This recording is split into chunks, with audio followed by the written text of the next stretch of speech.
Mark's Gospel, chapter 9. Here we find the story of the transfiguration of Jesus, where his body is transformed to show the glory of his inner deity. Secondly, Jesus heals a demon-possessed boy that others were unable to heal. Mark chapter number 9. Jesus went on to say, "I tell you the truth, some standing here right now will not die before they see the kingdom of God arrive in great power."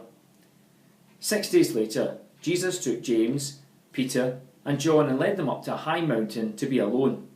As the men watched, Jesus' appearance was transformed.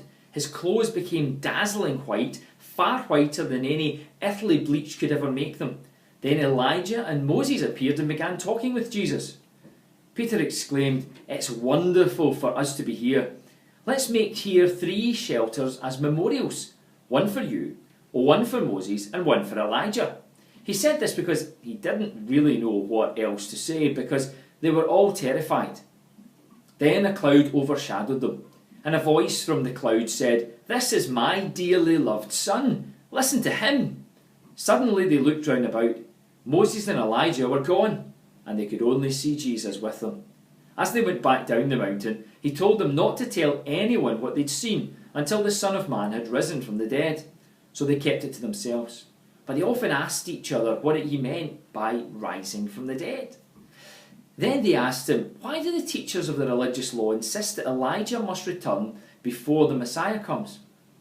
Jesus responded, "Elijah indeed is coming first to get everything ready. Why do the scriptures say that the Son of Man must suffer greatly and be treated with utter contempt? But I tell you, Elijah has already come, and they chose to abuse him, just as the scriptures predicted." When they returned, the other disciples, they saw a large crowd surrounding them, and some teachers of the religious law were arguing with them. When the crowd saw Jesus, they were overwhelmed with awe, and they ran to greet him. "What's all the arguing about?" Jesus asked. One of the men from the crowd spoke up and said, "Teacher, I brought my son to you to heal him. He's possessed by an evil spirit that won't let him talk. And whenever this spirit seizes him, it throws him violently to the ground. Then he foams in the mouth and grinds his teeth and becomes rigid. So I asked your disciples to cast out the evil spirit, but they couldn't do it." Jesus said to them, "You faithless people, how long must I be with you? How long will I put up with you? Bring the boy to me." So they brought the boy, and the evil spirit saw Jesus. It threw the child into a violent convulsion, and he fell to the ground, writhing and foaming at the mouth.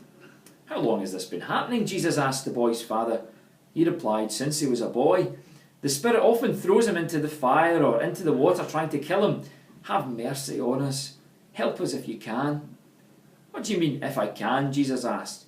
"Anything is impossible if a person believes." The father instantly cried out, "I do believe, but help me overcome my unbelief." Then Jesus saw that the crowd of onlookers was growing. He rebuked the evil spirit. "Listen, you spirit that makes this boy unable to hear and speak," he said, "I command you to come out of this child and never enter him again." Then the spirit screamed and threw the boy into another violent convulsion and left him. The boy appeared to be dead. A murmur ran through the crowd as the people said, "He's dead." But Jesus took him by the hand and helped him to his feet, and he stood up. Afterwards, when Jesus was alone in the house with his disciples, they asked him, "Why couldn't we cast out the evil spirit?" Jesus replied, "This kind can be cast out only by prayer."